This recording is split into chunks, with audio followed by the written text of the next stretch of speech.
2024년 봄, 서울 서대문구의 낡은 아파트 5층. 89세의 이한수는 오래된 골판지 상자들 사이에서 무릎을 꿇고 있었다. 무릎이 아팠다. 등도 아팠다. 하지만 그것보다 더 아픈 건 기억이었다. 40년 전 그가 이 상자들을 마지막으로 열었을 때 그는 아직 젊었다. 두려움이 무엇인지 알기 전이었다. 의사는 지난주에 말했다. 폐암 3기. 남은 시간은 6달에서 10달. 이한수는 고개를 끄덕였다. 놀라지 않았다. 40년간 담배를 피웠다. 하지만 그보다 더 오래 그는 말할 수 없는 것들을 뱃속 깊이 가두고 살았다. 상자 안에는 오래된 책들이 있었다. 공무원 시절의 규정집, 은퇴 기념사진, 그리고 맨 아래 다른 것들과는 다른 갈색 서류 봉투 하나. 봉투 위에는 그의 필체로 이렇게 쓰여 있었다. 이완용 후손 관련, 절대 개봉 금지. 날짜는 1987년 11월이었다. 이한수는 손을 멈췄다. 심장이 천천히, 그러나 분명하게 빠르게 뛰기 시작했다. 그는 봉투를 들었다. 손가락으로 가장자리를 더듬었다. 그리고 그 순간 무언가를 깨달았다. 봉투는 이미 열려 있었다. 풀이 뜯겨 있었다. 조심스럽게, 그러나 분명히 누군가 이 봉투를 열었다. 다시 봉했다. 그리고 아무 일도 없었던 것처럼 다시 상자 안에 넣어두었다. 이한수는 주위를 둘러보았다. 텅 빈 방, 낡은 장롱. 창문 너머로 서울의 밤거리가 보였다. 아무도 없었다. 물론 아무도 없었다. 하지만 그 봉투를 열었던 사람은 분명히 존재했다. 그리고 그 사람은 그가 아니었다. 그는 천천히 봉투에서 서류들을 꺼냈다. 30장 남짓의 복사본들, 일부는 손으로 쓴 메모, 일부는 타자기로 친 공문서, 한 장은 일본어였다. 이한수는 일본어를 읽을 줄 알았다. 1965년 한일협정 당시 외무부에서 일하면서 배웠다. 그 일본어 문서의 제목은 이랬다. 이씨 가문의 지속적 협력에 관한 내부 메모. 1962년 8월. 이씨 가문, 이완용의 후손들. 이한수는 문서를 읽기 시작했다. 손이 떨렸다. 나이 때문만은 아니었다. 40년 전 처음 이 내용을 알게 되었을 때와 같은 두려움이 다시 올라왔다.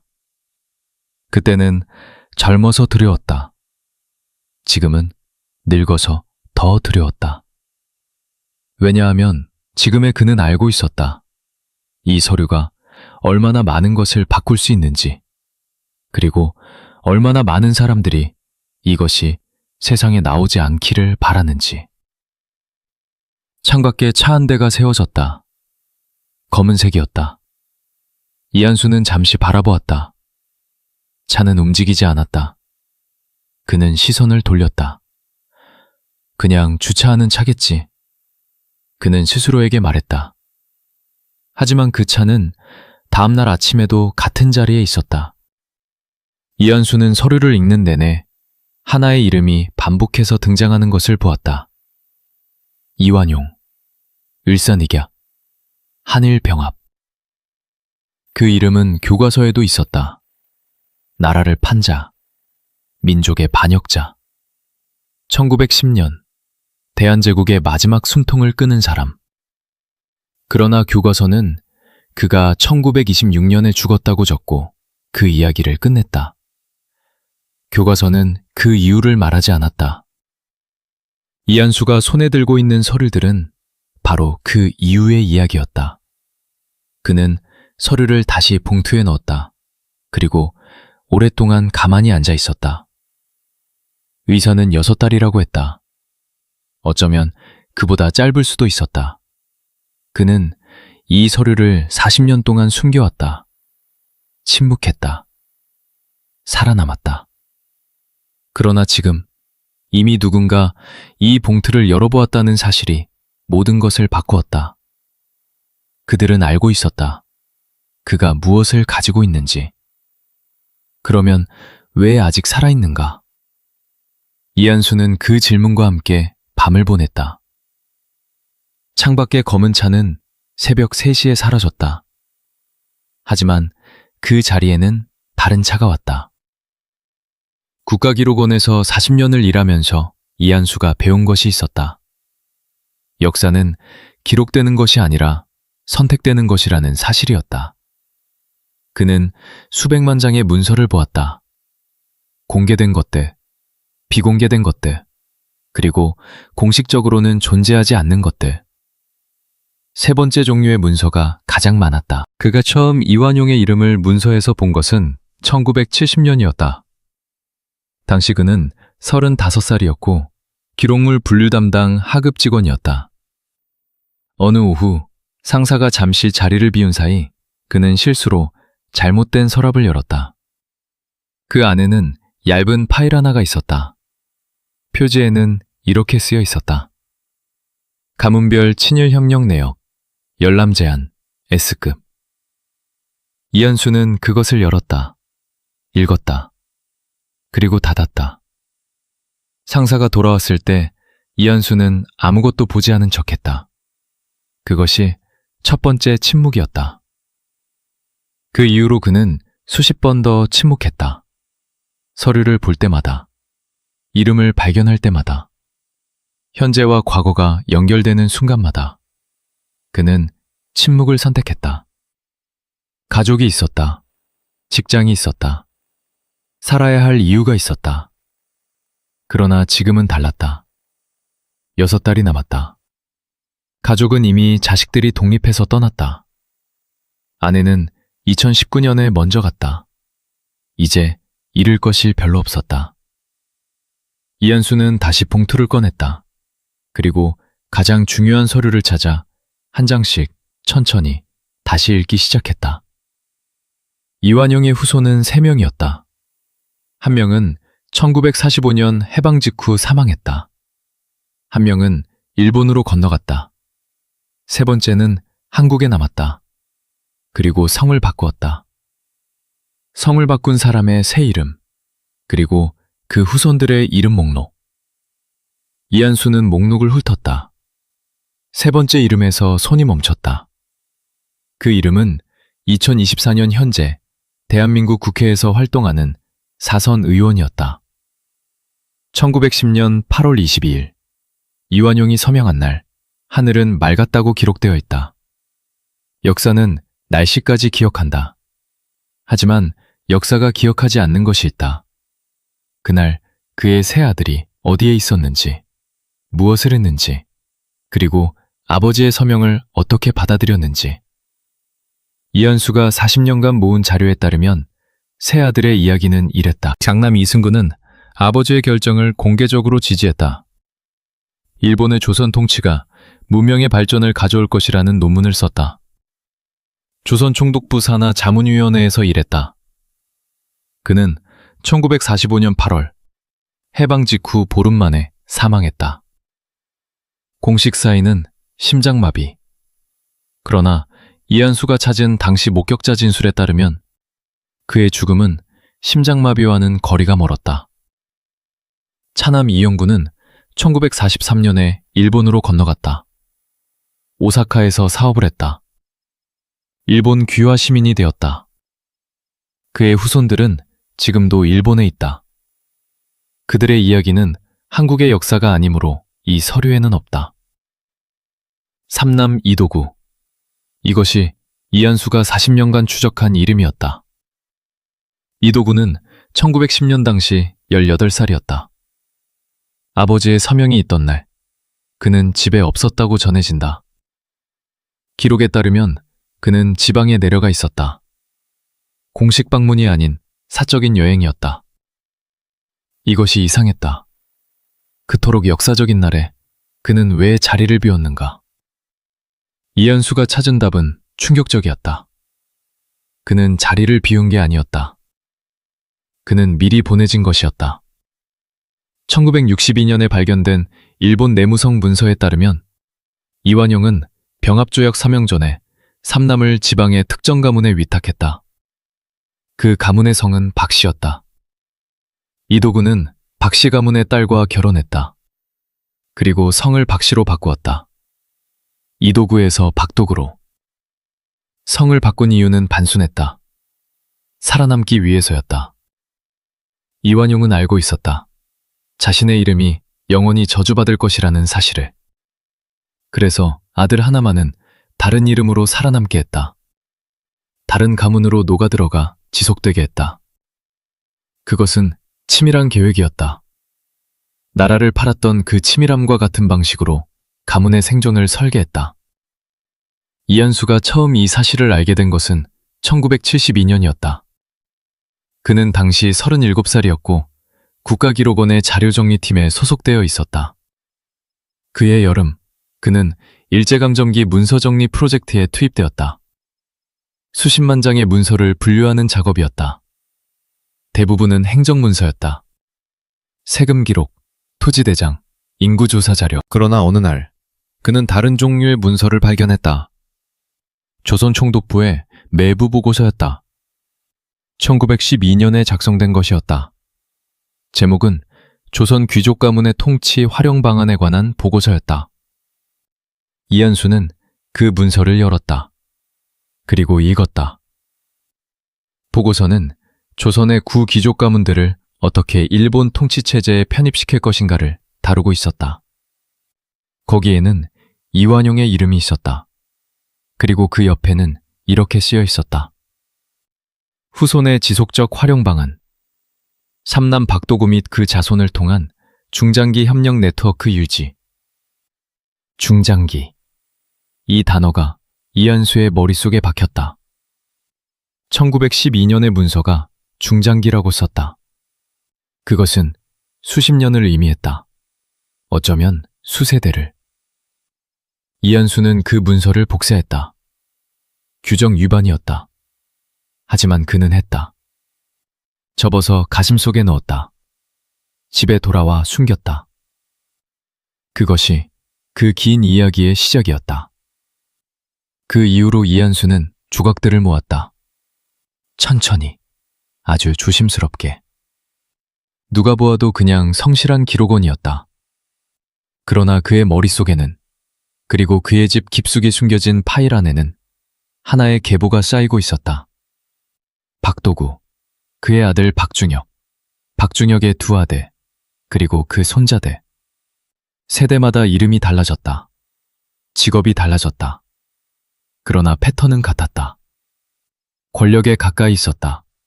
그러나 권력의 앞에는 서지 않았다. 항상 두 번째 자리, 세 번째 자리, 조언하는 자리, 연결하는 자리, 그리고 항상 일본과의 연결고리를 유지하는 자리. 1975년, 이한수는 한 가지 패턴을 발견했다. 이완용의 후손들이 직접적인 권력자가 된 경우는 없었다. 그들은 항상 권력자의 옆에 있었다. 그들은 법률가였다. 경제 자문이었다. 외교 전문가였다. 그들의 이름은 역사책에 없었다. 그러나 역사적인 결정의 뒤편에는 항상 그들이 있었다. 이한수는 이것을 그림자 계승이라고 이름 붙였다. 직접 통치하지 않는다. 통치하는 자를 통제한다. 이완용이 그렇게 했다. 그는 총리였지만 진짜 권력자는 일본이었다. 그는 일본의 뜻을 실행하는 얼굴이었다. 그리고 그의 후손들은 그 방법을 가업처럼 이어받았다. 나라를 파는 방법이 아니었다. 나라의 결정권자 옆에 서는 방법이었다. 한 가지 사례가 이한수의 기억에 특히 선명하게 남아있었다. 1965년 한일협정 당시 공식 협상 대표단 명단에는 없었지만 협상 과정에 깊숙이 개입한 민간 자문이 있었다. 그의 이름은 박영준이었다. 법률 자문이었다. 공식 직함은 외무부 비상임 전문위원. 그가 바로 박도구의 손자였다. 이완용의 증손자. 박영준이 작성한 협정 관련 내부 메모를 이한수는 1972년에 발견했다. 그 메모에는 이렇게 쓰여 있었다. 청구권 협정 금액의 하한선은 일본 측이 제시하는 수준에서 합의해야 한다. 추가 청구는 향후 양국 관계에 불필요한 마찰을 야기한다. 식민지 지배에 대한 배상금을 줄여야 한다는 주장이었다. 일본에 유리한 주장이었다. 그것을 주장한 사람은 이완용의 증손자였다. 이한수는 그 메모를 읽고 오랫동안 가만히 앉아 있었다. 역사는 반복되지 않는다. 같은 사람들이 반복하는 것이다. 1965년의 서울은 가난했지만 뜨거웠다. 전쟁이 끝난 지 12년. 거리에는 아직 폭격 자국이 남은 건물들이 있었다. 그러나 동시에 새 건물들이 올라가고 있었다.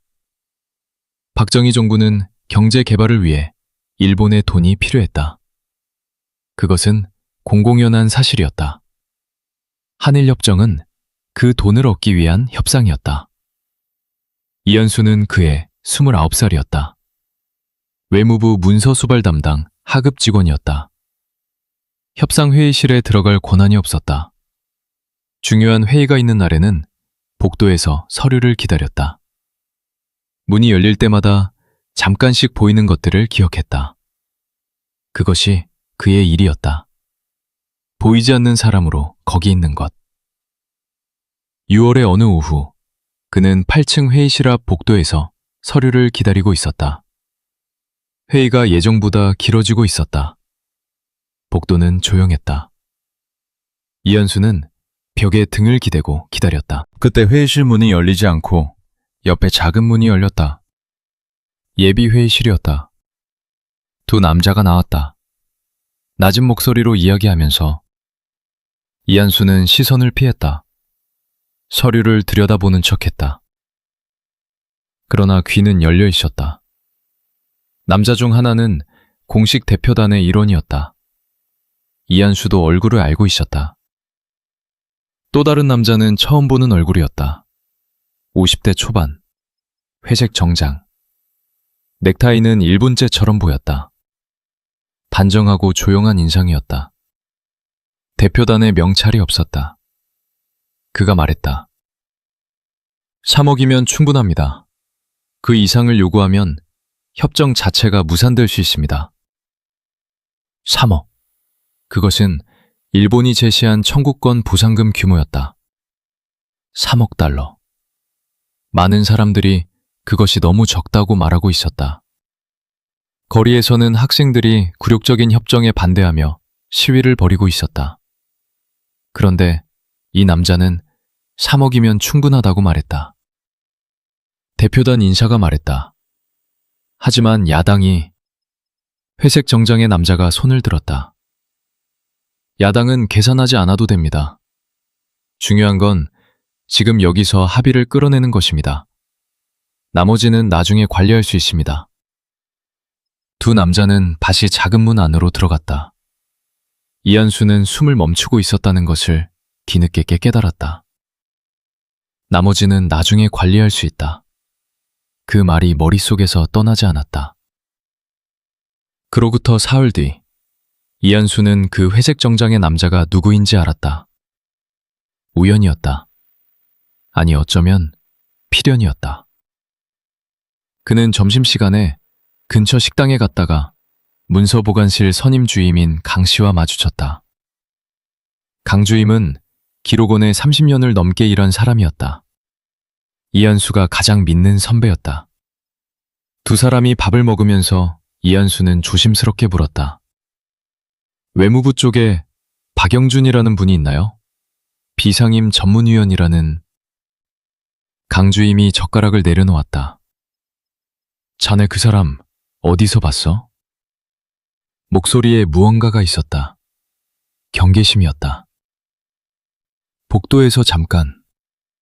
강 주임은 주위를 한번 둘러보았다. 그리고 목소리를 낮췄다. 그분에 대해서는 묻지 말게. 공식 직함이 있지만 어느 부처 소속인지 아무도 정확히 모르네. 비상임이라고 되어 있지만 장관실에도 자유롭게 출입해. 그분이 어떤 회의에 참석하면 회의록에는 이름이 안 올라가.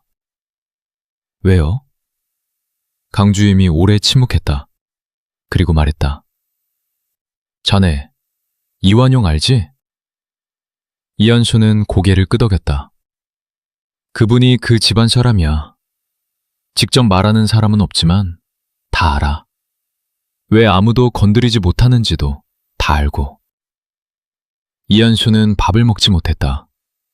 그해 가을, 한일협정이 체결되었다. 거리에서는 시위대가 최루가스를 맞았다. 신문에서는 굴욕적인 협상이라고 비판했다.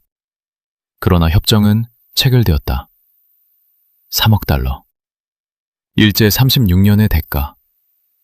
이한수는 협정 관련 서류를 정리하면서 박영준의 이름이 들어간 내부 메모를 발견했다. 그것이 그가 처음으로 공식 문서에서 그 이름을 확인한 순간이었다. 메모에는 협정 조항 중 하나의 수정 과정이 담겨 있었다. 원래 초안에는 개인 청구권에 관한 조항이 포함되어 있었다. 피해를 입은 개인이 일본 기업에 직접 배상을 청구할 수 있는 권리. 그 조항은 최종 협정에서 삭제되었다.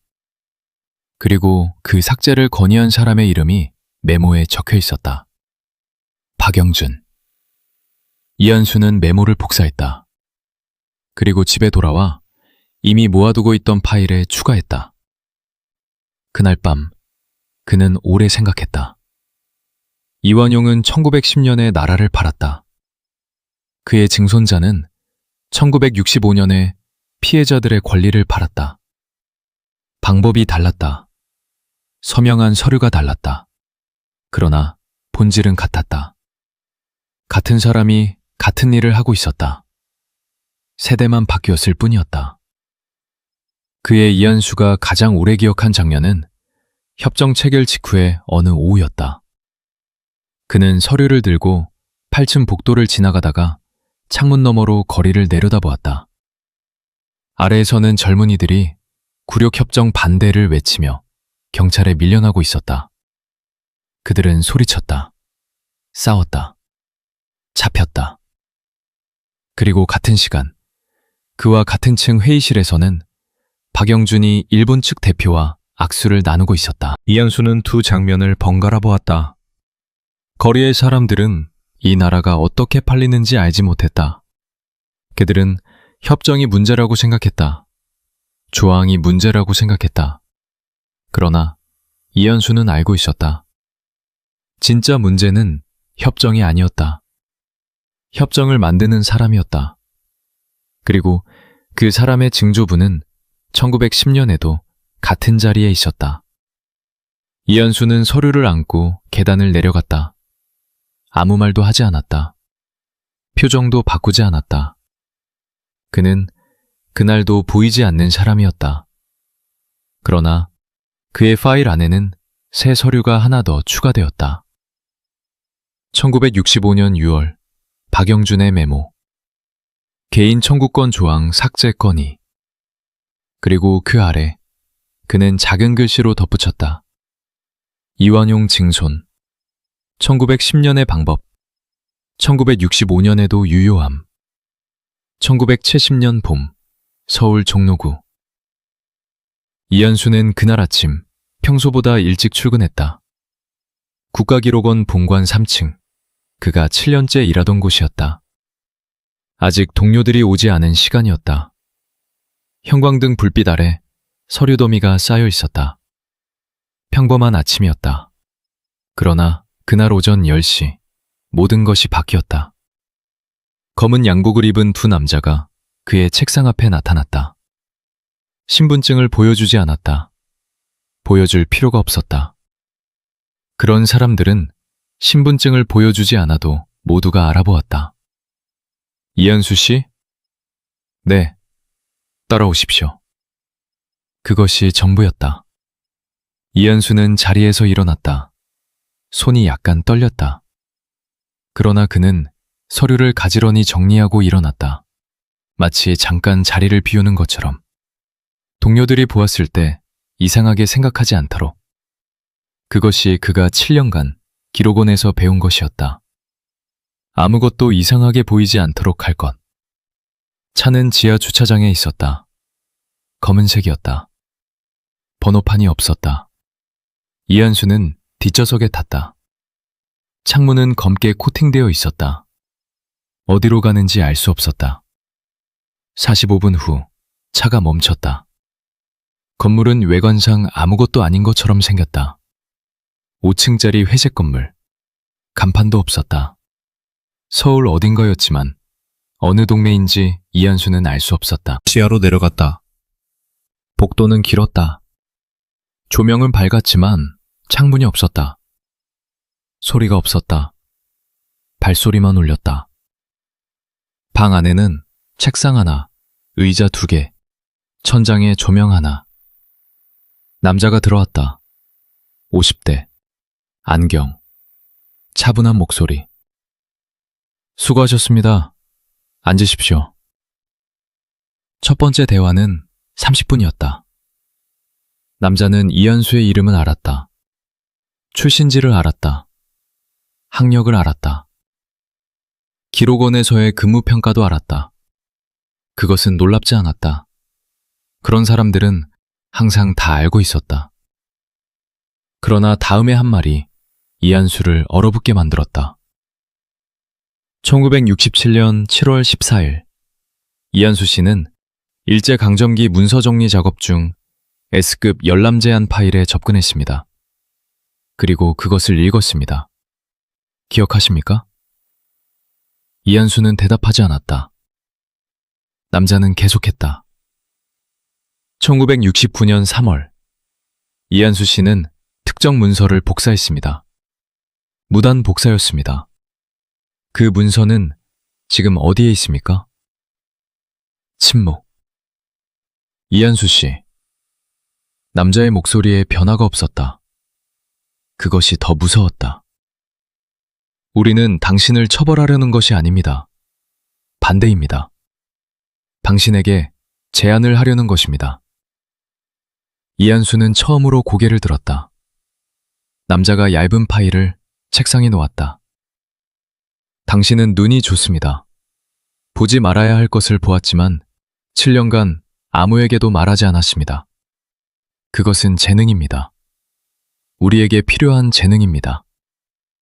무슨 제안입니까? 남자가 처음으로 미소 비슷한 것을 지었다. 특별기록 보존팀입니다. 공식적으로는 존재하지 않는 부서입니다. 당신의 발령 서류에는 다른 부서 이름이 올라갑니다. 하지만 실제 업무는 우리 팀에서 하게 됩니다. 어떤 업무입니까? 존재하지 않는 문서들을 관리하는 일입니다. 사흘 후, 이한수는 다시 그 건물에 갔다. 이번에는 혼자 찾아갔다. 그것이 첫 번째 테스트였다. 강요받지 않고 스스로 오는지 확인하는 것. 그는 왔다. 선택의 여지가 없다는 것을 알았기 때문이었다. 거절은 선택지가 아니었다. 안경을 쓴 남자가 파일을 펼쳤다. 규칙이 있습니다. 4가지입니다. 이한수는 들었다. 첫 번째 규칙. 어떤 문서도 팀 외부에서 논의하지 않는다. 가족에게도, 동료에게도, 친구에게도, 술자리에서도, 꿈에서도. 이 규칙을 어기면 어기는 순간 당신의 경력이 끝난다. 경력만이 아닐 수도 있다. 두 번째 규칙. 문서를 읽되 기억하지 않는다. 분류하고 보존하되 내용을 분석하지 않는다. 당신은 문서의 관리자이지 해석자가 아니다. 해석하는 순간 당신은 위험한 사람이 된다. 세 번째 규칙. 어떤 이름도 외부에서 연결하지 않는다. 문서에서 본 이름을 신문에서 보더라도, 텔레비전에서 보더라도 그 이름을 아는 척하지 않는다. 연결짓지 않는다. 연결짓는 사람은 연결의 일부가 된다. 네 번째 규칙. 매년 재서약한다. 이 팀에 있는 한, 그리고 팀을 떠난 후에도 30년간. 이 규칙들은 영구적이다. 남자가 파일을 닫았다. 이해하셨습니까? 이한수는 고개를 끄덕였다. 이 4가지 규칙 중에서 어느 것도 어기지 않겠다고 서명해 주십시오. 이한수는 펜을 들었다. 손이 약간 떨렸다. 그러나 서명했다. 그 서명이 이후 40년의 시작이었다. 핌의 공식 명칭은 없었다. 내부에서는 그냥 보존팀이라고 불렀다. 구성원은 5명이었다. 서로의 성을 알지 못했다. 코드명만 사용했다. 이한수의 코드명은 을이었다. 그들이 관리하는 문서들은 3가지 종류였다. 첫째는 친일 협력 인사들의 실제 기록, 공식 역사가 삭제하거나 축소한 내용들이었다. 누가 일본에 협력했는지, 그 대가로 무엇을 받았는지, 해방 후 어떻게 이름을 바꾸고 살아남았는지. 둘째는 이승만 박정희 정권 시절의 비공식 결정 기록들, 공식 국무회의 회의록에는 없는 실제 결정 과정, 누가 무슨 말을 했고 무슨 조건으로 무엇이 결정되었는지.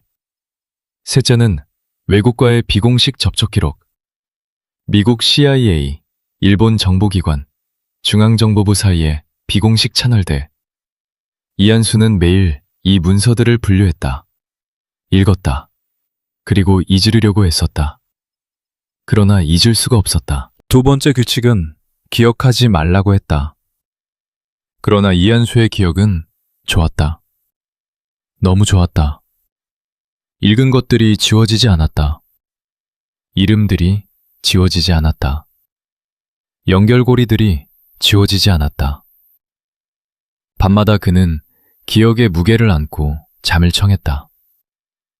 대부분의 밤은 잠이 오지 않았다. 팀에 합류한 지 6개월 후 이한수는 결심했다. 규칙을 어기기로. 5번째 규칙을 스스로 만들기로. 그것은 이러했다. 모든 것을 기록한다. 아무도 모르게. 죽을 때까지 숨긴다. 그러나 죽기 전에 반드시 내보낸다. 그날 밤 그는 작은 노트를 샀다. 표지에 아무것도 쓰지 않았다. 그리고 첫 페이지에 날짜와 함께 첫 번째 메모를 적었다. 1970년 10월 17일 박영준 이완용 증손 현재 외무부 비공식 자문 1965년 협정 관련 개인 청구권 삭제 건의자. 그것이 비밀 기록의 첫 줄이었다.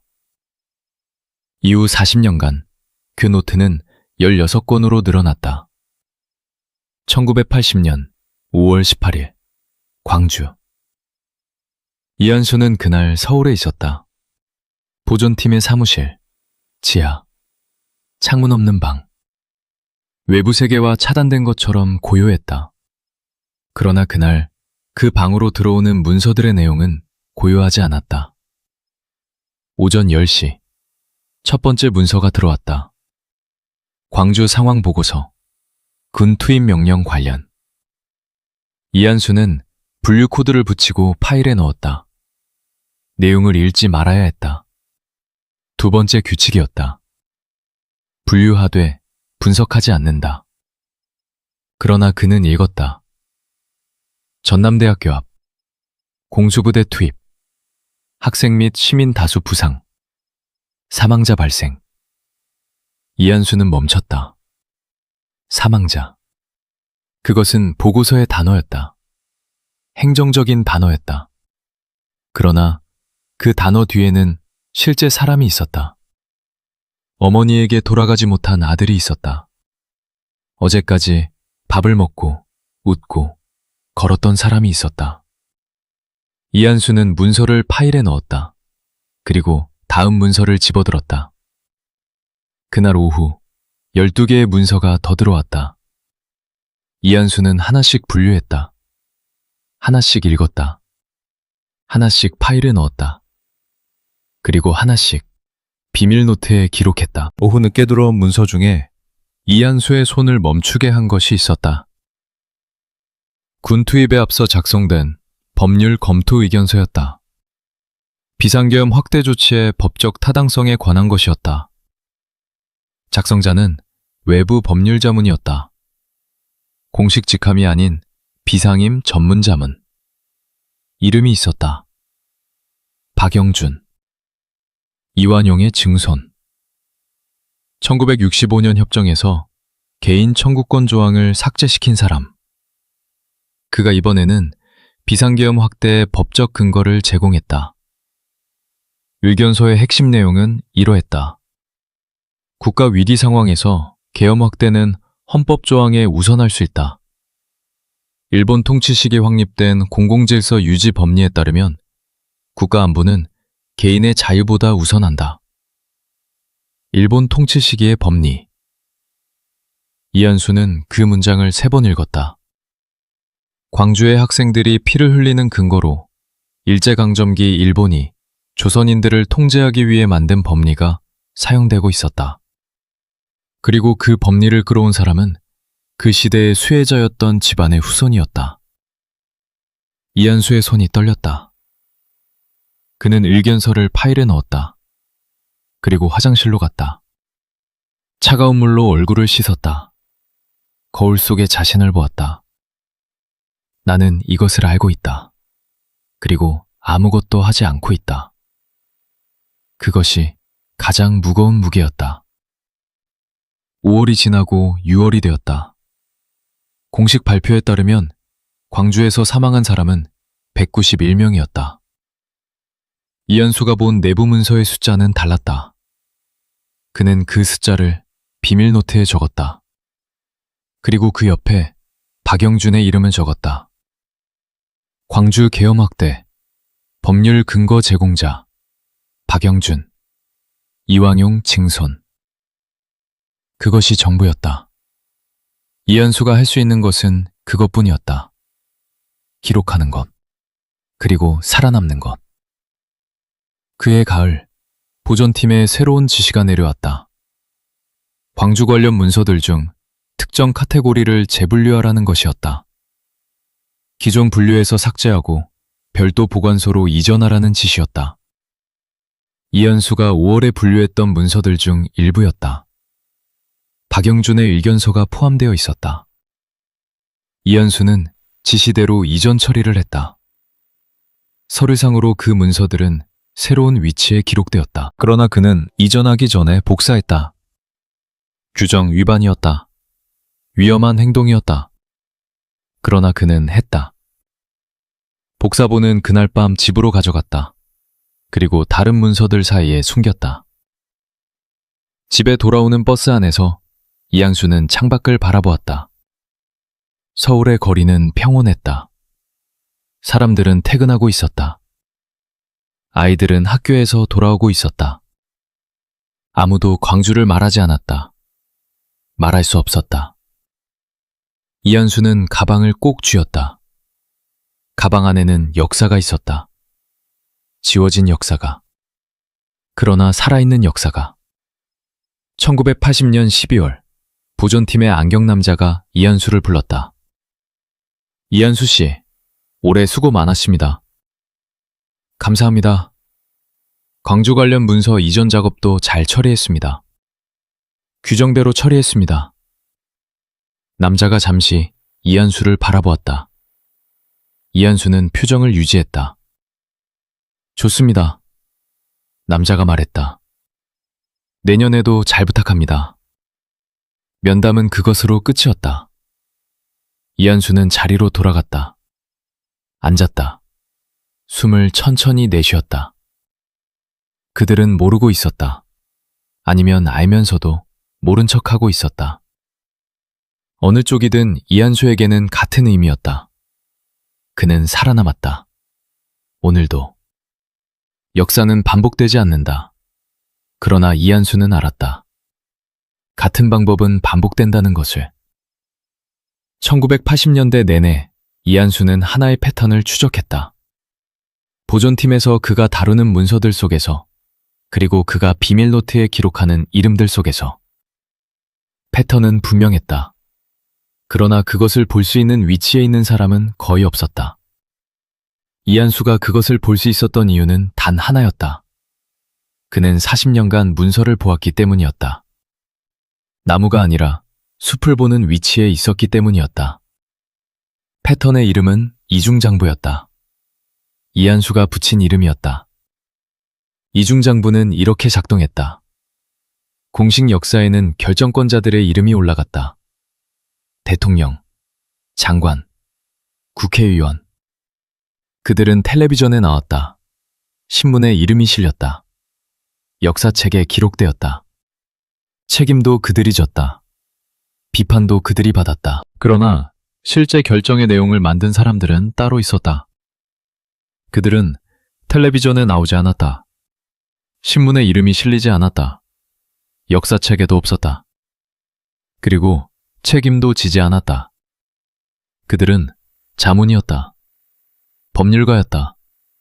경제 전문가였다. 학자였다. 그리고 그들 중 상당수는 이한수가 추적하고 있는 계보의 사람들이었다. 1983년 이한수는 처음으로 이 계보를 도표로 만들었다. 비밀노트의 한 페이지를 가로로 펼쳤다. 위쪽에 이완용의 이름은 적었다. 그리고 아래로 내려가며 가지를 그렸다. 이완용, 삼남 이도구, 성병경, 박도구, 박준혁, 박영준. 1965년 협정, 1980년 계엄. 그리고 박영준의 아래에 두 개의 이름을 더 적었다. 박철민, 박영준의 장남. 1983년 현재 대형 법무법인 대표. 박재현, 박영준의 차남. 1983년 현재 경제기획원 자문위원.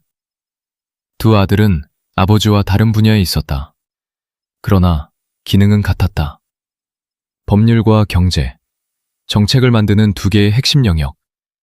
하나가 법적 근거를 만들면 다른 하나가 경제적 논리를 만들었다. 이한수는 도표를 오래 들여다보았다. 그것은 우연이 아니었다. 설계된 것이었다. 한 세대가 한 분야만 맡는 것이 아니었다. 두 아들이 두 분야를 나누어 맡았다. 마치 회사처럼, 가업처럼. 나라를 파는 것도 대를 이어 전수되는 기술이었다. 1985년 봄, 이한수는 처음으로 박영준의 얼굴을 직접 보았다. 기록원 주간 심포지엄이 있었다. 공개 행사였다. 이한수는 뒷자리에 앉았다. 발표자들이 차례로 나왔다. 그리고 박영준이 나왔다. 70대 초반이었다. 키가 컸다. 백발이었다. 정장은 단정했다. 목소리는 낮고 안정적이었다. 그는 한국 현대사의 법적 구조에 관한 발표를 했다. 학술적이었다. 차분했다. 청중은 경청했다. 아무도 그가 누구인지 몰랐다. 아무도 그의 증조부가 누구인지 몰랐다. 아무도 그가 1965년에 무엇을 했는지, 1980년에 무엇을 했는지 몰랐다. 이한수만 알았다. 그는 앉아서 박영준의 발표를 들었다. 45분 내내. 표정을 바꾸지 않았다. 박수도 쳤다. 끝나고 나서 로비에서 다른 동료들과 차를 마셨다. 오늘 발표 어땠어요? 좋았습니다. 깊이 있는 내용이었어요. 이한수는 웃으며 고개를 끄덕였다. 집에 돌아와서 비밀 노트를 펼쳤다. 그리고 적었다. 1985년 4월 3일 박영준 직접 확인. 기록원 심포지엄. 본인은 아무것도 모르는 척 들었음. 그리고 그 아래 한 줄을 더 적었다. 그는 자신이 무엇인지 알고 있을까? 아니면 모르고 있을까? 어느 쪽이 더 무서운가? 1980년대 후반, 패턴이 다음 세대로 이동했다. 박영준의 장남, 박철민이 점차 두드러지기 시작했다. 대형 법무법인 대표, 주요 재벌기업들의 법률 자문, 그리고 조용히 정치인들의 선거자금 관련 법률 자문. 이한수는 보존팀의 문서 중에서 박철민의 이름이 등장하는 것을 발견했다. 특정 기업과 정치인 사이의 비공식 금융거래 관련 서류였다. 박철민은 그 거래의 법적 구조를 만든 사람이었다. 합법이었다. 또는 합법처럼 보이도록 만들어진 것이었다. 이한수는 서류를 분류했다. 그리고 복사했다. 이제 도표는 4세대가 되었다. 이완용, 박도구, 박준혁, 박영준, 박철민, 박재현. 그리고 이한수는 알고 있었다. 박철민에게는 자식이 있었다. 그 자식도 이미 어딘가에 자리를 잡고 있을 것이었다. 권력은 선거로 바뀌었다. 대통령이 바뀌었다. 정권이 바뀌었다. 군사정권에서 민주정권으로 모든 것이 바뀌는 것처럼 보였다. 그러나 도표의 이름들은 바뀌지 않았다. 다음 세대로 내려갈 뿐이었다. 1990년대 초 민주화가 되었다. 거리에서는 환호했다. 언론은 새 시대를 말했다. 이한수도 기뻤다. 그러나 보존팀의 문서들을 보면서 그는 알았다. 민주화는 앞자리를 바꾸었다. 그러나 뒷자리는 바뀌지 않았다. 새 정부의 경제자문단 명단에 박재현의 이름이 있었다. 박영준의 차남, 박철민의 동생. 군사정권에서 자문이었던 사람이 민주정부에서도 자문이었다. 이름이 이데올로기를 초월했다. 정권을 초월했다. 시대를 초월했다. 이한수는 비밀노트에 적었다. 이중장구의 핵심. 겉에서 보이는 사람이 바뀌면 변화가 온 것처럼 보인다. 그러나 보이지 않는 자리에 사람이 바뀌지 않으면 아무것도 바뀌지 않은 것이다. 이완용은 조선의 총리였다. 그러나 진짜 권력자는 일본이었다.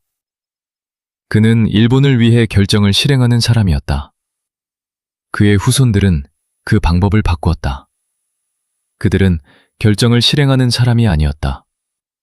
그들은 결정을 만드는 사람의 옆에서 결정의 내용을 만드는 사람이었다. 더 교묘했다. 더 안전했다. 더 오래 지속될 수 있었다. 이것이 그림자 왕조다. 1998년 이한수는 은퇴했다. 28년간 보존팀에서 일했다. 마지막 날 안경남자의 후임인 젊은 팀장이 악수를 청했다. 수고하셨습니다. 오랜 시간 헌신해 주셨습니다. 감사합니다. 은퇴하셔도 서약은 유효합니다. 30년입니다. 2028년까지. 이한수는 고개를 끄덕였다. 집으로 돌아오는 길에 그는 생각했다. 2028년. 그때 자신이 살아있을 가능성이 낮았다. 의사가 6달이라고 말하지 않았을 때도 그것을 알았다. 그리고 지금, 의사가 실제로 6달이라고 말한 지금은 더욱 분명했다. 서약의 기간이 끝나기 전에 그는 죽을 것이었다. 그러면 서약은 어떻게 되는가? 이한수는 버스 창밖을 바라보았다. 서울은 여전히 분주했다. 사람들은 바쁘게 움직였다. 그들은 몰랐다.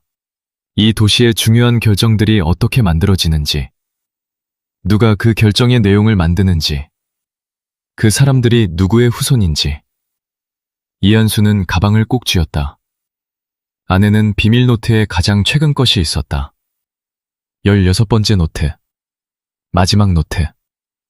아직 빈 페이지들이 많았다. 1994년 11월, 서울. 이한수는 그날 아침 우체통을 열었을 때 아무 생각이 없었다. 은퇴까지 4년이 남은 시점이었다. 그는 여전히 보존팀에서 일하고 있었다. 매일 같은 시간에 출근했다. 같은 자리에 앉았다. 같은 문서들을 분류했다. 20년 넘게 이어온 리듬이었다. 그 리듬 안에서는 놀라운 일이 없었다. 그러나 우체통 안에 있는 것은 달랐다. 일반 우편물이 아니었다. 봉투는 두꺼웠다. 손으로 쓴 주소였다. 발신인 이름이 없었다. 우편은 일본 것이었다. 소인은 도쿄였다. 이한수는 아파트로 올라갔다. 문을 잠갔다. 그리고 봉투를 열었다. 안에는 복사본 서류들이 있었다. 35장. 일본어였다. 일부는 한국어 번역이 함께 들어 있었다. 손으로 번역한 것이었다. 글씨체가 조심스러웠다. 서두르지 않고 정확하게 번역하려고 애쓴 흔적이 있었다. 그리고 작은 메모지 하나. 이것이 전부입니다. 나머지는 도쿄에서도 이미 삭제되었습니다. 이것을 올바른 곳에 전달해 주시기 바랍니다. 당신이 누구인지 알고 있습니다. 당신이 무엇을 모으고 있는지도 알고 있습니다. 당신만이 이것의 의미를 이해할 수 있습니다. 서명이 없었다. 이한수는 메모지를 내려놓고 서류들을 한 장씩 읽기 시작했다. 서류들은 일본 내무성과 조선 총독부 사이의 내부 교신 문서들이었다. 날짜는 1938년부터 1944년까지였다. 내용의 핵심은 하나였다. 특정 조선인 가문들에 대한 장기 협력 네트워크 유지 계획. 문서에는 5개의 가문이 열거되어 있었다. 각 가문의 이름, 협력 내용, 제공된 혜택, 그리고 해방 이후 활용 방안이 적혀 있었다. 이한수는 5번째 가문의 이름을 보았다. 박씨. 이도구에서 박도구로 성을 바꾼 이완용의 삼남. 그의 가문. 문서에는 이렇게 쓰여 있었다. 박 가문은 해방 이후에도 일본과 조선 사이의 비공식 채널로 활용 가능. 그들은 일본의 이익을 자신의 이익과 동일시하도록 3대에 걸쳐 교육받았음. 강요가 아닌 내면화. 이것이 장기 활용을 가능하게 함. 강요가 아닌 내면화. 이한수는 그 문장을 3번 읽었다. 이완용의 후손들은 단순히 협력자가 된 것이 아니었다. 그들은 일본의 이익을 자신의 이익으로 받아들이도록 세대에 걸쳐 설계된 것이었다. 마치 유전자처럼, 마치 혈액처럼. 다음 페이지에는 구체적인 내용이 있었다. 해방 이후 조선의 독립정부가 수립되더라도 박 가문을 통해 일본 기업의 이익을 보호할 수 있다는 분석이었다. 토지계약, 특허권, 기업 지분. 일본이 조선에서 가지고 있는 경제적 이해관계들을 박 가문이 법률적, 행정적으로 보호하는 역할을 맡는다는 계획이었다. 1944년의 문서가 1965년에 실제로 실행되었다. 청구권 협정에서 개인배상 조항을 삭제한 것. 일본 기업들이 한국에서 사업을 재개할 때 법률 자문을 맡은 것. 그것들은 우연이 아니었다. 50년 전부터 설계된 것이었다. 이한수는 서류들을 다 읽는데 3시간이 걸렸다. 다 읽고 나서 그는 오랫동안 가만히 앉아 있었다. 누가 이것을 보냈는가? 일본에서 보낸 것이었다. 도쿄에서. 달신인이 없었다. 그러나 메모에는 이렇게 쓰여 있었다. 당신이 누구인지 알고 있습니다. 그것은 2가지를 의미했다. 첫째, 보낸 사람은 이한수가 무엇을 하는 사람인지 알고 있었다. 보존팀. 그리고 그가 비밀노트를 쓰고 있다는 것까지. 둘째, 보낸 사람은 이 서류들이 세상에 나와야 한다고 생각했다. 그러나 직접 나설 수 없었다. 그래서 이한수에게 보낸 것이었다. 왜 지금인가? 1994년. 그해 무슨 일이 있었는가? 이한수는 생각했다. 그해 일본에서 자민당 장기 집권이 무너지고 연립정부가 들어섰다. 정권 교체, 그리고 오랫동안 감추어진 것들이 흔들리기 시작했다. 위안부 문제가 다시 불거졌다. 일본 내에서도 과거사에 대한 목소리가 나왔다. 누군가 일본 내부에서 이 서류들을 빼낸 것이었다. 그리고 한국으로 보냈다. 이한수에게. 이한수는 메모지를 다시 들었다. 올바른 곳에 전달해 주시기 바랍니다. 올바른 곳. 그것은 어디인가? 지금 당장은 어디도 없었다. 이것을 받아줄 수 있는 곳이, 이것을 감당할 수 있는 곳이. 이한수는 서류들을 조심스럽게 접었다. 다른 서류들 사이에 숨겼다. 그리고 비밀노트를 열어 적었다. 1994년 11월 도쿄발 익명우편. 일본 내무성 조선총독부 교신문서 35장. 박가문 장기 협력 계획 확인. 1944년. 작성 계획이 1965년 이후 실행된 것 확인됨. 발신인 불명. 동기 불명. 그러나 내용은 사실과 일치함. 이것은 무기다. 그러나 지금 이 무기를 쓸 수 있는 전쟁이 없다. 그로부터 일주일 후 이한수는 일상으로 돌아갔다. 보존팀, 지하, 창문 없는 방, 문서들. 그러나 이제 그의 파일에는 새로운 층이 추가되었다. 한국에서 모은 것들 위에 일본에서 온 것들이 올려졌다. 안과 밖에서 같은 이야기가 기록되어 있었다. 한 나라를 팔면 그 흔적은 두 나라에 남는다. 2005년 9월, 서울 마포구. 이한수는 그날 오후 집에 있었다. 은퇴한 지 7년이었다. 아내 최순희는 거실에서 텔레비전을 보고 있었다. 이한수는 서재에서 책을 읽는 척했다. 실제로는 비밀노트를 정리하고 있었다. 초인종이 울렸다. 아내가 나갔다. 그리고 거실에서 목소리가 들렸다. 이한수 선생님 계십니까? 낯선 목소리였다. 남자. 2명 이상이었다. 이한수는 노트를 서랍 안에 넣었다. 그리고 서재문을 열었다. 두 남자가 거실에 서 있었다. 40대. 짙은 색 양복. 표정이 없었다. 신분증을 보여주지 않았다. 이한수 선생님이십니까? 네. 잠깐 말씀 나눌 수 있을까요? 선생님만. 아내가 이한수를 보았다. 이한수는 괜찮다는 눈빛을 보냈다. 아내는 방으로 들어갔다. 세 사람이 거실에 앉았다. 남자들은 차를 마시지 않았다. 앉자마자 말을 시작했다. 선생님, 오래전에 퇴직하셨지만 서약은 아직 유효합니다. 알고 계시죠? 알고 있습니다. 2028년까지입니다. 알고 있습니다.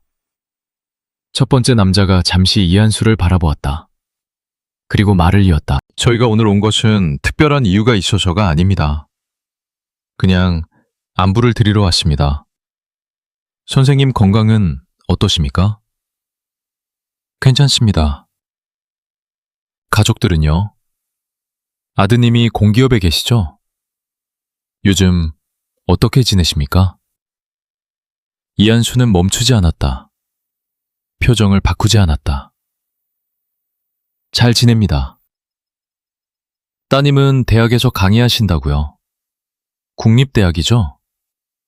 임용된 지 얼마 안 됐다고 들었습니다. 침묵. 두 번째 남자가 처음으로 말했다. 선생님 연금도 내년에 조정이 있을 수 있다고 하더군요. 아직 확정된 것은 아닙니다만. 이한수는 천천히 차를 마셨다. 무슨 말씀을 하시려는 건지 알겠습니다. 첫 번째 남자가 미소를 지었다. 따뜻하지 않은 미소였다. 아닙니다. 저희는 그냥 안부를 드리러 온 겁니다. 선생님도 아시겠지만 옛날에 함께 일했던 분들의 안녕을 저희가 항상 챙깁니다. 그게 저희 일이기도 하고요. 감사합니다. 혹시 최근에 누굴 만나거나 연락을 주고받는 분이 있으십니까? 언론 쪽이나 학계 쪽이나. 없습니다. 잘 됐네요. 남자가 일어섰다. 건강하게 지내십시오. 그게 저희도 바라는 바입니다. 두 남자는 나갔다. 이한수는 그들이 나간 후 10분 동안 움직이지 않았다. 아내가 방에서 나왔다. 누구야? 옛날 직장 동료들. 왜 왔어? 안부 인사. 아내는 이한수의 얼굴을 보았다. 그리고 더 묻지 않았다.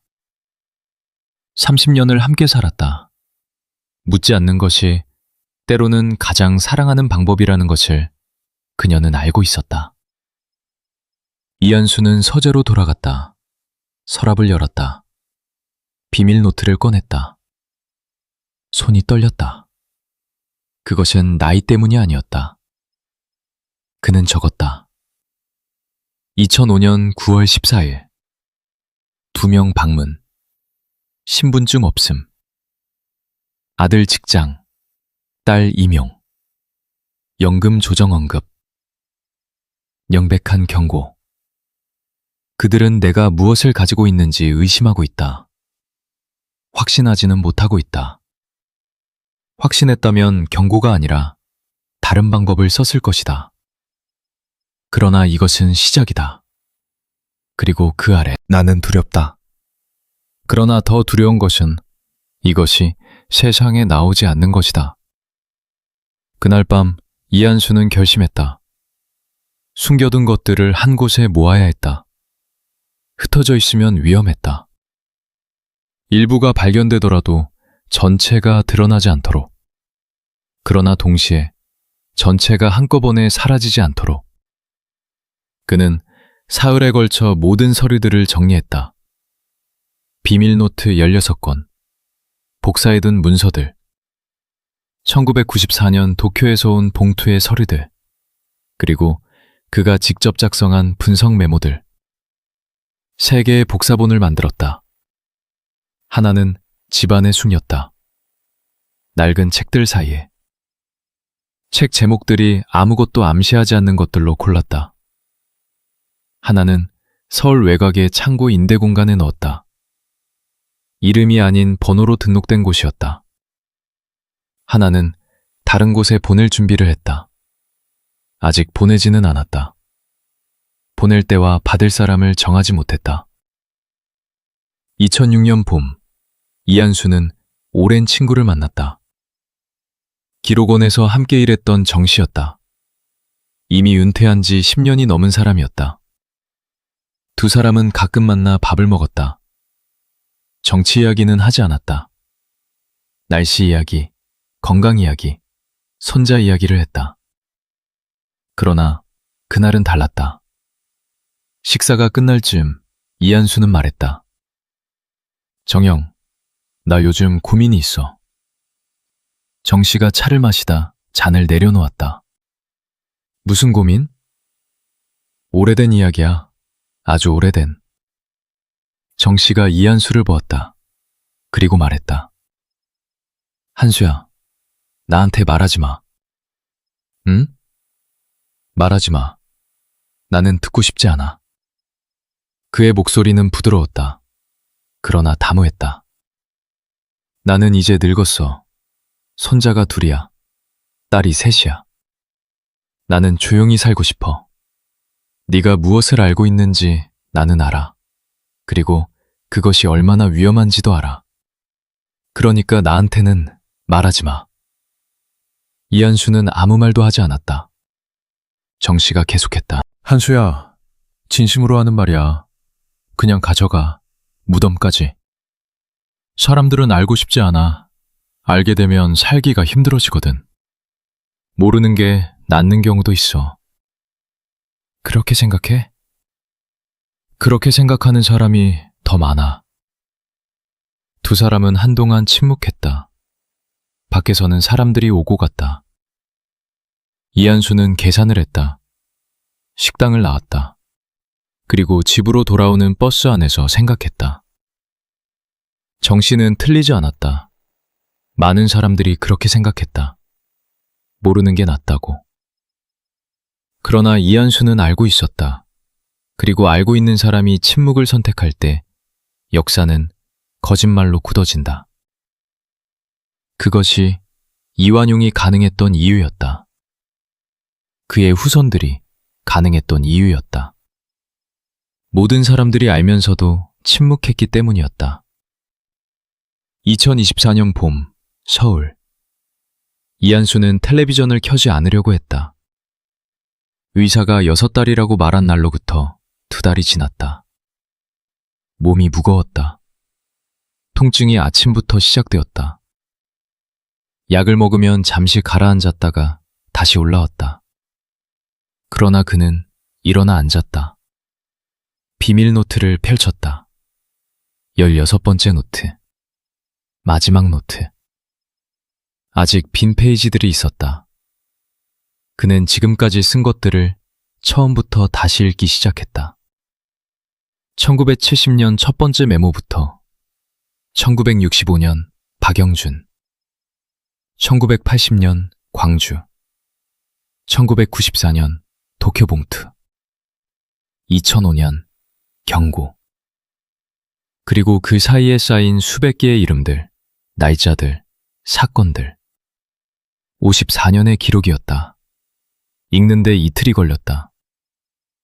사흘째 되는 날 이한수는 텔레비전을 켰다. 뉴스가 나왔다. 정치 스캔들이었다. 국회의원 한 명이 특정 기업으로부터 불법 자금을 받은 혐의로 조사를 받고 있다는 내용이었다. 화면에 이름과 얼굴이 나왔다. 이한수는 그 이름을 보는 순간 멈췄다. 박재호. 그는 비밀노트의 마지막 페이지를 펼쳤다. 거기에는 박가문의 5세대 계보가 있었다. 이완용, 박도구, 박준혁, 박영준, 박철민, 박재호. 박재호는 박철민의 아들이었다. 이완용의 5세대 후손이었다. 현재 4선 국회의원이었다. 그리고 지금 뉴스에서 그의 이름이 불리고 있었다. 그러나 이한수는 뉴스의 내용을 주의 깊게 들었다. 스캔들의 내용은 특정 기업의 불법 자금이었다. 그 기업의 이름이 나왔다. 일본계 합작 기업이었다. 1960년대 한일협정 이후 한국에 진출한 일본 기업의 후신이었다. 이한수는 숫자들을 맞추었다. 1965년 박영준이 청구권 협정에서 개인 배상 조항을 삭제했다. 그 덕분에 일본 기업들은 한국에서 법적 부담 없이 사업을 재개했다. 그 기업들 중 하나가 성장하여 대기업이 되었다. 그 대기업이 2024년에 박재호 의원에게 자금을 제공했다. 1965년에 시작된 거래가 2024년에 5번째 세대에서 계속되고 있었다. 방법이 바뀌었다. 사람이 바뀌었다. 그러나 관계는 바뀌지 않았다. 이한수는 계보도를 오래 들여다보았다. 뉴스에서는 박재호 의원의 혐의를 분석했다. 전문가들이 나왔다. 그의 정치적 배경을 이야기했다. 그의 법률 경력을 이야기했다. 그의 인맥을 이야기했다. 아무도 그의 증조부의 증조부를 이야기하지 않았다. 아무도 그 가문이 어디서 왔는지 이야기하지 않았다. 그들에게 박재호는 그냥 스캔들에 연루된 정치인이었다. 맥락이 없었다. 뿌리가 없었다. 갑자기 나타난 문제처럼 보였다. 그러나 이한수에게 박재호는 114년에 걸친 이야기의 현재형이었다. 이한수는 서랍에서 오래된 신문 스크랩을 꺼냈다. 1979년 10월 27일자였다. 박정희 대통령 서거 보도였다. 그 신문을 그가 왜 보관했는지 기억이 났다. 그 안에 박영준의 이름이 작게 언급되어 있었기 때문이었다. 조문객 명단에. 이한수는 그 신문과 지금의 텔레비전 화면을 번갈아 보았다. 1979년 10월 26일. 박정희가 죽었다. 역사는 그것을 한 사람의 범행이라고 기록했다. 그러나 이한수가 보존팀에서 다루었던 문서들은 달랐다. 그것은 오랫동안 쌓인 것들이 한 지점에서 터진 것이었다. 한 사람이 결심한 것이 아니었다. 여러 방향에서 오는 압력이 한밤에 수렴된 것이었다. 그리고 그 압력의 방향들 중 하나에 박영준이 있었다. 이한수는 그것을 증명할 수 없었다. 직접적인 문서가 없었다. 그러나 정황은 있었다. 간접적인 연결이 있었다. 역사는 항상 그렇게 작동했다. 직접적인 증거는 삭제되었다. 정황만 남았다. 그리고 정황을 보는 눈이 있는 사람은 거의 없었다. 그달 중순, 이한수는 다시 뉴스를 보았다. 박재호 의원의 스캔들이 조용히 마무리되고 있었다. 수사가 무혐의로 종결되고 있었다. 전문가들은 증거 불충분을 이야기했다. 이한수는 놀라지 않았다. 그는 비밀 노트에 적었다. 2024년 박재호 의원 수사 무혐의 종결. 예상대로. 5세대가 되어도 방법은 같다. 위기가 오면 조용히 사라진다. 그리고 다시 나타난다. 그리고 한 줄을 더 적었다. 10월 26일은 날짜가 아니다. 패턴이다. 권력이 스스로를 지키는 방법. 그것은 반복된다. 이름이 바뀌고, 얼굴이 바뀌고, 시대가 바뀌어도. 창밖은 봄이었다. 서울은 여전했다. 꽃이 피었다. 이한수는 창문을 열었다. 바람이 들어왔다. 차갑지도 뜨겁지도 않은 바람이었다. 그는 생각했다. 자신이 죽으면 이 모든 것은 어떻게 되는가? 서랍 안의 노트들, 창고의 복사본들, 도쿄에서 온 봉투의 서류들, 그것들이 세상에 나오는 것과 나오지 않는 것, 어느 쪽이 역사에 더 정직한가? 그리고 과연 역사는 정직함을 원하는가? 이한수는 전화기를 들었다. 오래된 수첩에서 번호를 찾았다. 한 번도 전화한 적 없는 번호였다. 그러나 오랫동안 간직해온 번호였다. 기자였다. 젊은 기자. 탐사보도로 이름을 알리기 시작한 사람이었다. 이한수는 그의 기사를 몇 편 읽었다. 두려워하지 않는 글쓰기였다. 정확했다. 그리고 중요한 것에 집중했다. 이한수는 전화기를 들었다가 내려놓았다. 다시 들었다가 내려놓았다. 세 번째에 전화를 걸었다. 신호가 갔다. 한 번, 두 번, 세 번. 여보세요? 젊은 목소리였다. 이한수는 잠시 말이 나오지 않았다. 54년의 무게가 목에 걸렸다. 저는 이한수입니다. 국가기록원에서 40년 가까이 일한 사람입니다. 드릴 말씀이 있습니다. 아주 오래된 이야기입니다. 짧은 침묵이 있었다. 그리고 기자가 말했다. 언제 만나 뵐 수 있을까요? 이한수는 눈을 감았다. 54년 만에 처음으로 그는 숨을 제대로 내쉬었다. 2024년 여름, 서울 서대문구. 이한수는 아침마다 같은 일을 했다. 일어난다. 약을 먹는다. 창문을 연다. 서울을 본다. 위사가 6달이라고 말한 지 넉 달이 지났다. 몸은 예상보다 빨리 무너지고 있었다. 통증은 이제 아침에만 오지 않았다. 밤에도 왔다. 새벽에도 왔다. 약이 듣는 시간이 짧아졌다. 그러나 이한수는 매일 아침 일어났다. 약을 먹었다. 창문을 열었다. 서울을 보았다. 아직 할 일이 남아있었기 때문이었다. 기자와의 첫 만남은 조용한 카페에서였다. 강북의 작은 골목, 관광객이 오지 않는 곳, 오래된 건물들 사이에 있었다. 이한수가 직접 고른 장소였다. 오래전부터 알고 있던 곳이었다. 그리고 한 가지 이유가 더 있었다. 출입구가 2개였다. 무언가 잘못되면 다른 방향으로 나갈 수 있는 곳. 40년간의 습관은 병이 들어도 사라지지 않았다. 기자의 이름은 김준서였다. 35. 생각보다 젊어 보였다. 그러나 눈빛은 나이보다 오래된 것이 있었다. 이한수가 그것을 보았다. 보는 법을 아는 눈이었다. 연결하는 법을 아는 눈이었다. 선생님, 말씀하시기 전에 하나만 여쭤봐도 될까요? 이한수가 고개를 끄덕였다. 왜 지금입니까? 이한수는 잠시 생각했다. 그리고 솔직하게 답했다. 시간이 없어서입니다. 김준서는 더 묻지 않았다. 수첩을 꺼냈다. 펜을 들었다. 이한수는 처음부터 시작했다. 1910년 이완용, 성을 바꾼 삼남. 1965년 박영준, 1970년 보존팀. 1980년 광주, 1994년 도쿄에서 온 봉투, 2005년 경고, 2024년 박재호. 2시간이 걸렸다. 김준서는 메모를 했다. 중간에 몇 번 멈추고 질문했다. 흥분하지 않았다. 과장하지 않았다. 그냥 들었다. 그리고 기록했다.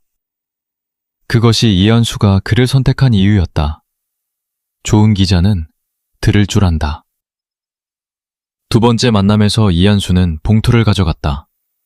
비밀 노트의 사본들, 핵심 문서들의 복사본, 1994년 도쿄 봉투의 서류들. 김준서는 봉투를 받아들었다. 이것을 검토하는 데 시간이 필요합니다. 사실 확인을 해야 합니다.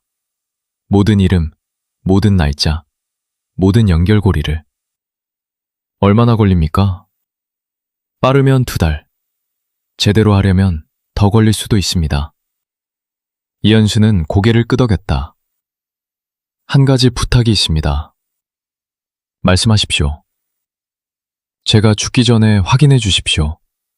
출판 여부와 관계없이 이 내용이 사실인지 아닌지, 제가 40년간 틀리지 않았는지 그것만 알고 싶습니다. 김준서가 이현수를 오래 바라보았다. 알겠습니다. 그것이 두 번째 만남의 끝이었다. 세 번째 만남은 없었다. 김준서가 연락을 해왔다. 전화로. 선생님, 저입니다. 어떻습니까?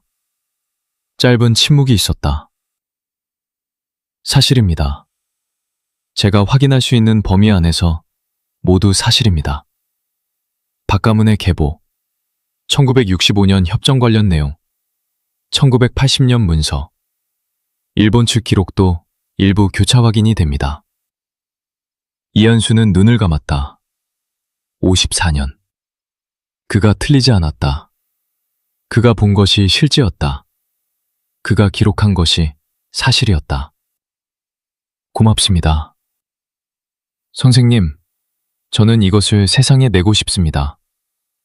하지만 시간이 조금 더 필요합니다. 추가 검증이 필요하고, 법률 검토도 필요하고, 편집국과 협의도 필요합니다. 얼마나? 2달 정도. 이현수는 잠시 침묵했다. 알겠습니다. 전화를 끊었다. 2달. 그는 2달이 남아있는지 알 수 없었다. 의사는 이제 1달이 더 지났다고 했다. 남은 시간은 예측할 수 없었다. 이현수는 비밀 노트를 펼쳤다. 마지막 빈 페이지들 앞에 섰다. 그날 밤 이현수는 마지막 기록을 시작했다. 그것은 노트에 쓰는 기록이 아니었다. 다른 종류의 기록이었다. 그는 책상 앞에 앉았다. 흰 종이를 꺼냈다. 그리고 쓰기 시작했다. 제목은 없었다. 그냥 날짜만 적었다. 2024년 여름. 나는 89년을 살았다. 그 89년 중 54년을 침묵했다. 그것이 옳은 선택이었는지 나는 지금도 모른다. 살아남기 위해서였다. 가족을 지키기 위해서였다. 그리고 솔직히 말하면 두려워서였다. 두려움은 부끄러운 것이 아니다. 두려움을 모르는 사람이 용감한 것이 아니다. 두려움을 알면서도 기록을 멈추지 않은 것. 그것이 내가 할 수 있는 유일한 용기였다. 나는 국가기록원에서 40년 가까이 일했다.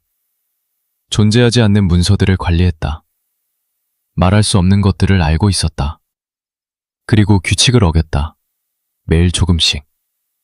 규칙은 이랬다. 읽되 기억하지 말 것. 보되 연결하지 말 것. 알되 말하지 말 것. 나는 기억했다. 연결했다. 그리고 지금 말하려 한다. 이완용은 1910년에 나라를 팔았다. 그의 후손들은 나라를 팔지 않았다. 그들은 더 영리했다. 그들은 나라를 운영하는 사람들의 결정 안으로 들어갔다. 겉으로는 보이지 않는 자리에서, 그러나 실제로는 가장 중요한 자리에서. 그것이 그림자 왕조다. 왕이 없는 왕조. 왕좌에 앉지 않는 왕조. 그러나 왕좌에 앉은 사람이 무엇을 결정하는지 조용히 결정하는 왕조. 나는 그것을 목격했다. 기록했다. 그리고 지금 넘긴다. 한 가지만 더 쓰겠다. 나는 이완용의 후손들을 악인이라고 부르지 않겠다. 그것은 너무 단순하다. 악인은 특별한 사람들이다. 그러나 이 이야기의 사람들은 특별하지 않았다. 그들은 살아남으려 했다. 자신의 이익을 지키려 했다. 자신들이 배운 방법으로. 문제는 그들이 배운 방법이었다. 나라를 배신하는 것을 살아남는 방법으로 배웠다. 그것이 세대를 넘어 전수되었다. 의도적으로, 체계적으로, 그리고 우리 모두가 침묵으로 그것을 가능하게 했다. 나라 포함. 이 기록이 세상에 나올 수 있다면 나는 한 가지만 바란다. 분노하는 것으로 끝나지 않기를. 분노는 쉽다. 적을 찾고, 이름을 부르고, 비난하고, 잊는다. 그것은 아무것도 바꾸지 않는다. 진짜 질문은 이것이다. 어떻게 이것이 114년간 가능했는가? 무엇이 이것을 가능하게 했는가? 그리고 무엇을 바꾸어야 이것이 반복되지 않는가? 나는 그 답을 모른다. 나는 기록자였다. 분석가가 아니었다. 답은 나보다 젊은 사람들이 찾아야 한다. 그래서 나는 이것을 넘긴다. 이한수는 종이를 내려놓았다. 밖에서는 서울이 깨어나고 있었다. 아침이 되고 있었다. 사람들이 움직이기 시작했다. 버스가 다니기 시작했다.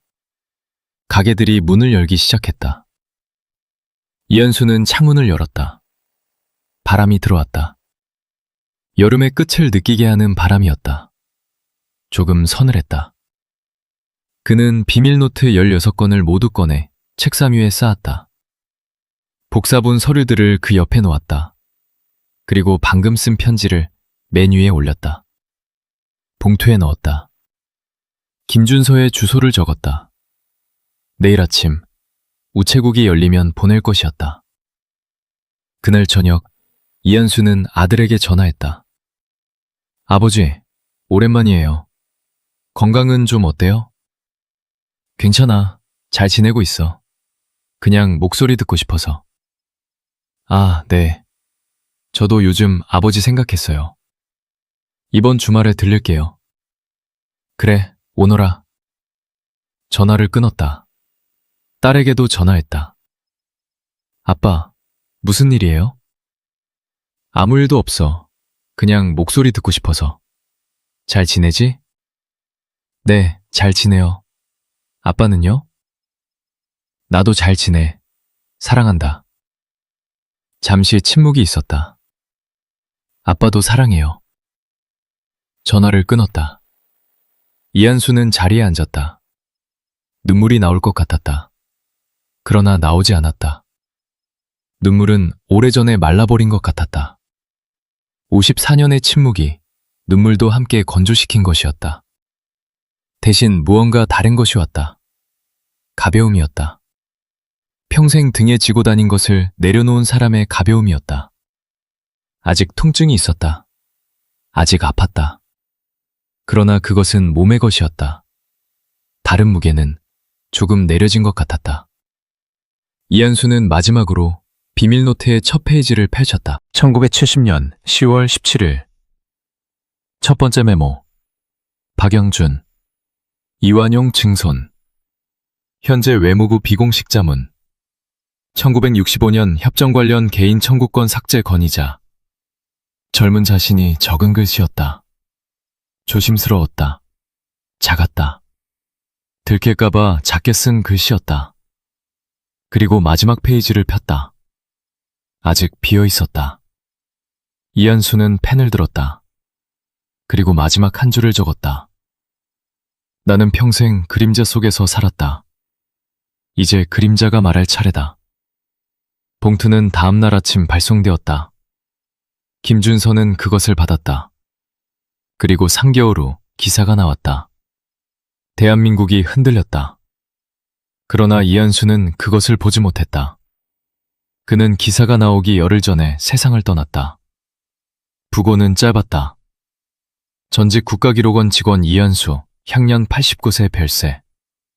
그것이 전부였다. 그러나 그것으로 충분했다. 그는 자신의 일을 했다. 54년이 걸렸지만 그림자는 말했다.